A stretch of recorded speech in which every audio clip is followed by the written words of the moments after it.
Sirajul Islam sir.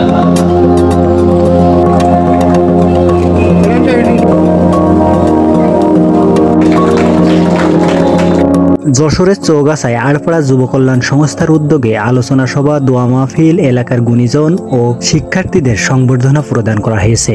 মঙ্গলবার বিকেলে আড়পাড়া সরকারি প্রাথমিক বিদ্যালয় মাঠে এই অনুষ্ঠান হয়। অনুষ্ঠানে প্রধান অতিথির বক্তব্য রাখেন জগদীশপুর ইউনিয়ন পরিষদের চেয়ারম্যান মাস্টার সিরাজুল ইসলাম। এদেরকে যেভাবে উৎসাহিত করা হয়েছে, এরা আর সামনের দিকে যাবে ছাড়া পিছনের দিকে পিছন ফেরার আর করার সুযোগ নেই। তাহলে সামনের দিকে যেতে হলে এই উৎসাহটা তাদের পাথর হিসেবে কাজ করবে আজকের এই ক্রেজটা। তাহলে এই কাজটা যারা করলো, তাহলে যাদেরকে বড় বানানো হবে, যে বানাতে চেয়েছে, যারা চাচ্ছে, তাদের মনটা কত বড় আপনারা একবার হিসাব করে দেখেন। তাহলে এই কল্যাণ সংস্থার লোকজন এখানে তারা কাজ করতেছে, আমাদের আপনাদেরকে সকলকে ডেকেছে। তাহলে সকলকে ডেকে এই প্রথম কাজটা করেছে।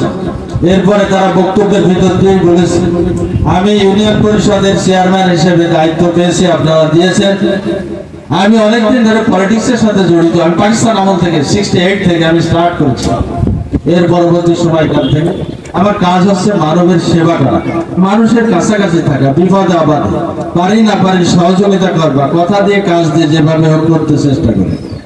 অনুষ্ঠানে আড়পাড়া যুব কল্যাণ সংস্থার সভাপতি মানিক মিয়ার সভাপতিত্বে বিশেষ অতিথি ছিলেন জগদীশপুর ইউনিয়নের ৬ নম্বর ওয়ার্ডের ইউপি সদস্য আমিনুর রহমান, সাবেক ইউপি সদস্য আব্দুল মমিন, লিটন মিয়া, আবদার রহমান। অনুষ্ঠানে শুভেচ্ছা বক্তব্য রাখেন আড়পাড়া যুব কল্যাণ সংস্থার উপদেষ্টা ফিরোজ ইকবাল, সাধারণ সম্পাদক আব্দুল সেলিম, সিনিয়র সহসভাপতি মামুনুর রশিদ, আব্দুল আওয়াল তুহিন, যুগ্ম সাধারণ সম্পাদক মাহমুদুল হাসান, সহ সাধারণ সম্পাদক সোহেল রানা, অর্থ সম্পাদক আনোয়ার হোসেন, ক্রীড়া ও সাংস্কৃতিক বিষয়ক সম্পাদক ওমর ফারুক, প্রচার সম্পাদক ফারুক হোসেন।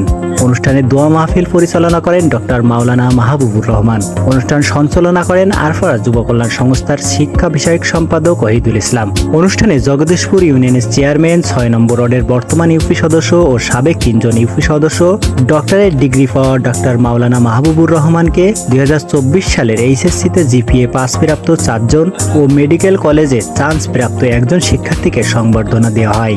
উল্লেখ্য, ২০১৯ সাল থেকে আড়পাড়া যুব কল্যাণ সংস্থা অসহায়দের চিকিৎসা, হতদরিদ্রদের ঘর নির্মাণ, বৃক্ষরোপণ, রক্তদান ও গুণী ব্যক্তিদের সংবর্ধনা সহ আরও অনেক সেবামূলক কাজ করে থাকে।